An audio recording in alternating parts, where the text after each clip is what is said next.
Everyone. आज हम solve करेंगे एक्सरसाइज 3.1 का क्वेश्चन नंबर 3, जिसका concept consistent and inconsistent solution पे बेस्ड है।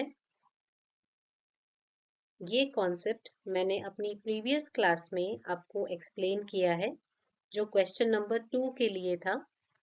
क्वेश्चन नंबर 2 में पेयर ऑफ लीनियर इक्वेशंस को intersecting lines, coinciding lines and parallel lines में डिवाइड करने के लिए, कैटेगराइज करने के लिए कहा गया था। क्वेश्चन नंबर 3 भी इसी कॉन्सेप्ट पे बेस्ड है। अगर हमारे पास दिए गए पेयर ऑफ लीनियर इक्वेशंस के लिए फर्स्ट कंडीशन अप्लाई होती है, तो ये जो लीनियर इक्वेशंस हमें क्वेश्चन में दी होंगी वो कंसिस्टेंट होंगी। अगर सेकंड कंडीशन अप्लाई होती है, तब भी दी गई लीनियर इक्वेशंस कंसिस्टेंट होंगी। अगर थर्ड कंडीशन अप्लाई होती है, तो दिए गए पेयर को हम इनकंसिस्टेंट कहेंगे। That's it. नाउ कंसिस्टेंट का मतलब होता है किसी सॉल्यूशन का एग्जिस्ट करना। ये दो कंडीशंस कंसिस्टेंट में क्यों गिनी जा रही हैं? क्योंकि इस कंडीशन में ये दोनों लाइंस इंटरसेक्ट करती हैं। तो हमारे पास में जो पॉइंट आता है वो इन दिए गए दो इक्वेशंस का सॉल्यूशन होता है, राइट? तो इस केस में सॉल्यूशन एग्जिस्ट कर रहा है, इसलिए ये जो पेयर है ये कंसिस्टेंट कहा जाएगा। सेकंड जो कंडीशन है उसमें एक लाइन दूसरी लाइन को ओवरलैप कर रही है। इसका मतलब दोनों लाइंस अपने हर पॉइंट पे एक दूसरे को काट रही हैं। इसलिए यहाँ भी बहुत सारे सॉल्यूशंस एग्जिस्ट करते हैं, इसलिए ये वाला जो पेयर है वो भी कंसिस्टेंट की कैटेगरी में आता है। थर्ड है, इसमें हमारे पास पैरेलल लाइंस आती हैं जो कि कहीं भी एक दूसरे को कट नहीं कर रही हैं। इसका मतलब हम इस दिए गए पेयर के लिए, पैरेलल लाइंस के लिए, हम कोई सॉल्यूशन फाइंड नहीं कर सकते। क्योंकि कोई सॉल्यूशन एग्जिस्ट नहीं कर रहा है, इसलिए उसे इनकंसिस्टेंट कहा जाता है। इसका मतलब कोई सॉल्यूशन नहीं है। ऑलराइट, अब हम क्वेश्चन नंबर 3 लेते हैं एक्सरसाइज 3.1 से। क्वेश्चन नंबर 3 है on comparing the ratios a1 upon a2, b1 upon b2 and c1 upon c2, find out whether following pair of linear equations are consistent or inconsistent। तो मैंने इस question के दो parts लिए हैं, second and fifth. इससे आपको इस क्वेश्चन को सॉल्व करने का कंप्लीट आइडिया हो जाएगा। Let's start. इस क्वेश्चन में second part 2x minus 3y is equal to 8 and 4x minus 6y is equal to 9।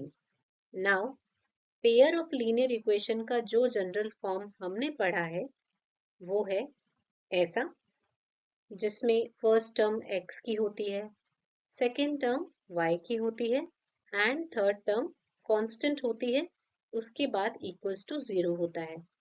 यहाँ पे हम देख सकते हैं फर्स्ट टर्म x की है, सेकेंड टर्म y की है, थर्ड टर्म जो कांस्टेंट होती है वो इक्वल्स टू के दूसरी साइड है। तो पहले हम इसे इक्वल्स टू के लेफ्ट हैंड साइड में ट्रांसफर कर देते हैं, ताकि ये इक्वेशन ऐसी दिखने लग जाए, हमें कंपैरिजन करने में आसानी रहेगी। Let's do that. 8 को आप लेफ्ट हैंड साइड में ट्रांसफर करेंगे तो ये -8 हो जाएगा। इक्वेशन हो जाएगी 2x minus 3y minus 8 equals to 0। ऐसे ही हम इस सेकेंड इक्वेशन को भी जनरल फॉर्म के साथ कंपेयर करने के लिए इसी की तरह रिप्रेजेंट कर देते हैं। 9 को हम लेफ्ट हैंड साइड में ट्रांसफर करेंगे, ये बनेगा 4x minus 6y minus 9 equals to 0। Compare करते हैं, a1 की जगह पे है 2 एंड a2 की जगह पे है 4, और हमें रेशियो निकालना है a1 अपॉन a2। तो a1 अपॉन a2 होगा 2 डिवाइडेड बाय 4। क्योंकि ये नंबर्स 2 की टेबल से कैंसिल आउट हो रहे हैं तो इन्हें कैंसिल करेंगे। 2 की टेबल से 2 कैंसिल होगा 1 टाइम एंड 4 कैंसिल होगा 2 टाइम्स। तो फाइनल फ्रैक्शन हमारे पास आएगी 1 डिवाइडेड बाय 2। ये हो गई A1 डिवाइडेड बाय A2 की value. B1 divided by B2 निकालते हैं। B1 की वैल्यू है -3 एंड B2 की वैल्यू है -6। ये दोनों भी 3 की टेबल से कैंसिल हो रहे हैं। ये माइनस का साइन कैंसिल हो जाएगा। 3 और 6 को हम 3 की टेबल से कैंसिल आउट कर रहे हैं। 3 1 जा 3 एंड 3 2 जा 6। तो ये हो गया 1/2। Last C1 upon C2 find करते हैं। C1 अपॉन C2 में C1 की वैल्यू है -8 एंड C2 की वैल्यू है -9। माइनस कैंसिल आउट हो रहा है तो फाइनल वैल्यू आ जाएगी 8 डिवाइडेड बाय 9। ऑल राइट, तीनों वैल्यूज हमारे पास में आ गई हैं। अब हम कंपैरिजन करते हैं। जो कॉन्सेप्ट हमने पढ़ा था उसमें A1 अपॉन A2 की वैल्यू है 1/2 एंड B1 अपॉन B2 की वैल्यू भी है 1/2। इसका मतलब A1 अपॉन A2 और B1 अपॉन B2 इक्वल है। Let's put here equals to sign. Then C1 upon C2 की वैल्यू डिफरेंट आ रही है 8/9। इसका मतलब ये थर्ड रेशियो इक्वल नहीं है, राइट? ये कंडीशन हमने कहाँ पढ़ी थी? ये था हमारा कॉन्सेप्ट। और इसमें जो थर्ड कंडीशन है इनकंसिस्टेंट सॉल्यूशन की, ये यहाँ पे अप्लाई हो रही है।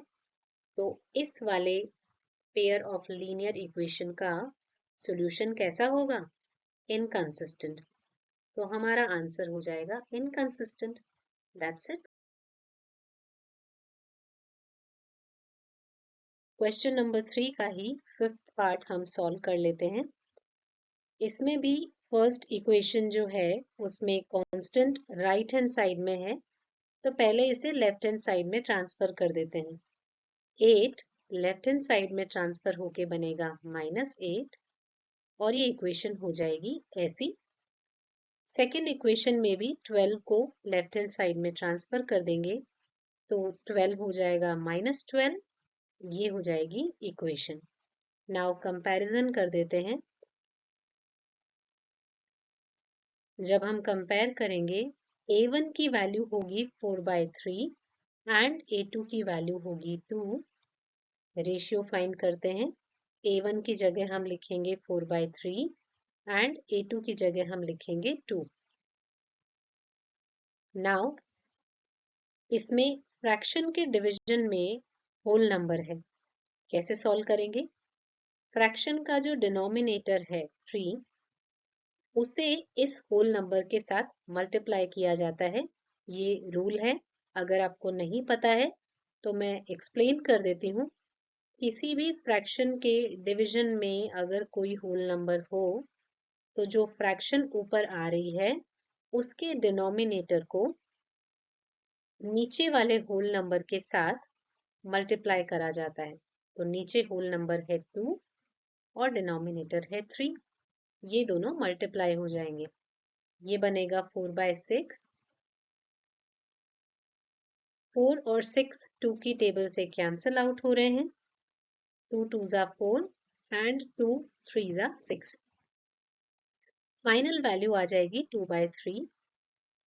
B1 अपॉन B2 फाइंड करते हैं। B1 की वैल्यू है 2 एंड B2 की वैल्यू है 3। उसके बाद C1 अपॉन C2 फाइंड करेंगे। C1 की वैल्यू है -8 एंड C2 की वैल्यू है -12। माइनस से माइनस कैंसिल आउट हो जाएगा। 8 और 12 कैंसिल होंगे 4 की टेबल से, तो फाइनल आंसर हो जाएगा 2/3। इन तीनों रेशियोज का कंपैरिजन करके देखते हैं। इस बार क्लियरली दिख रहा है A1 upon A2, B1 upon B2 and C1 upon C2। तीनों इक्वल वैल्यूज दे रहे हैं, इसका मतलब हमें हमारे कॉन्सेप्ट में सेकंड वाली कंडीशन को अप्लाई करना है और इस सेकंड कंडीशन में जो इक्वेशंस होती हैं वो कंसिस्टेंट होती हैं। तो हमारा आंसर क्या होगा? कंसिस्टेंट। That's it. प्लीज मेरे चैनल को सब्सक्राइब कीजिए ताकि आपको आने वाले वीडियोस के नोटिफिकेशन टाइमली मिलते रहें। Thank you.